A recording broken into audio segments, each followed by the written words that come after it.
Vážená poroto, milí posluchači, mé jméno je Tereza Mičíková a ráda bych vám představila moji středoškolskou odbornou činnost na téma porovnání metod selekce spermií pro in vitro fertilizaci a jejich vliv na fragmentaci DNA.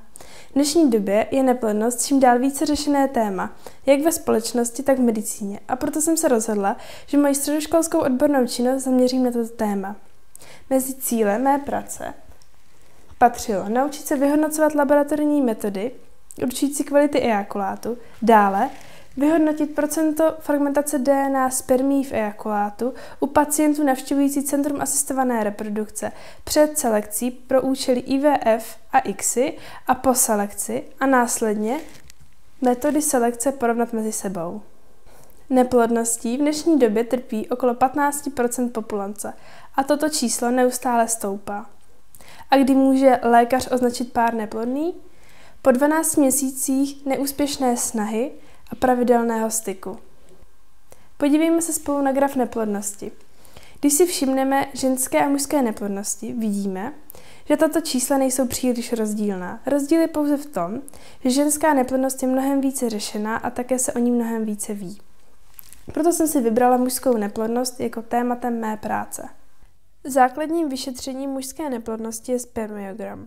Ten nám odhalí základní vlastnosti ejakulátu, jako jsou morfologie, tedy tvar hlavičky, krčku a bičíku, koncentrace, tedy množství spermií v ejakulátu, a motilita, tedy pohyb a kvalita pohybu spermií. Spermiogram není jediným vyšetřením mužské neplodnosti. Máme několik dalších a podrobnějších vyšetření, jako je například vyšetření fragmentace DNA spermií. Jedná se o narušení jednoho nebo obou řetězců DNA. Nemusí mít žádnou spojitost s morfologií, motilitou či koncentrací. I spermie s fragmentovanou DNA jsou schopné oplodnit vajíčko. Může však dojít k chybnému vývoji embrya a následně potratu plodu. U vajíček oplozených spermií s fragmentovanou DNA je vyšší riziko aneuploidií a dalších genetických vad. Vyhodnocení fragmentace DNA spermií probíhá pomocí komerčního kitu Halosperm G2. Společně si nyní na obrázku můžeme vyhodnotit fragmentaci DNA spermií. Okolo hlaviček 1 a 2 si můžeme všimnout, že jsou tvořeny tzv. Hala. Pokud halo odpovídá 1/3 hlavičky, znamená, že spermie je v pořádku. Pokud například u spermií 5 a 6 je halo menší nebo žádné, znamená to, že tyto spermie mají fragmentovanou DNA. Faktory ovlivňující vznik fragmentace DNA spermií můžeme rozdělit na endogenní příčiny a exogenní příčiny. Mezi endogenní příčiny patří chybný průběh spermatogeneze, apoptóza, negativní působení volných kyslíkových radikálů, oxidační stres a věk. Mezi exogenní příčiny patří špatná životospráva, působení toxických látek, obezita, diabetes, tedy civilizační choroby, infekce, záněty a pohlavně přenosné choroby. K mému výzkumu bylo sesbíráno celkem 30 vzorků od pacientů navštěvující Centrum asistované reprodukce Repromeda. Předem nebyla určena žádná kritéria pro výběr pacientů. Věk pacientů se pohyboval v rozmezí od 28 do 55 let. Pro mikrofluidní čip bylo celkem použito 11 vzorků a pro Max bylo použito celkem 21 vzorků. Průměrná hodnota před selekcí fragmentaci DNA spermií se pohybovala okolo čísla 31%. To mě překvapilo, protože toto číslo je již nad hranicí normální hodnoty fragmentace DNA spermií. Pro selekci nekvalitních spermií využíváme metod mikrofluidního čipu a Maxu. Metoda mikrofluidního čipu je založená na principu, který by měl být co nejvíce podobný průchodu spermie v těle matky. Spermie musí mít kvalitní pohyb a musí tedy projít membránou, kde jsou vyselektovány ty spermie, které by nebyly schopné dojít k vajíčku.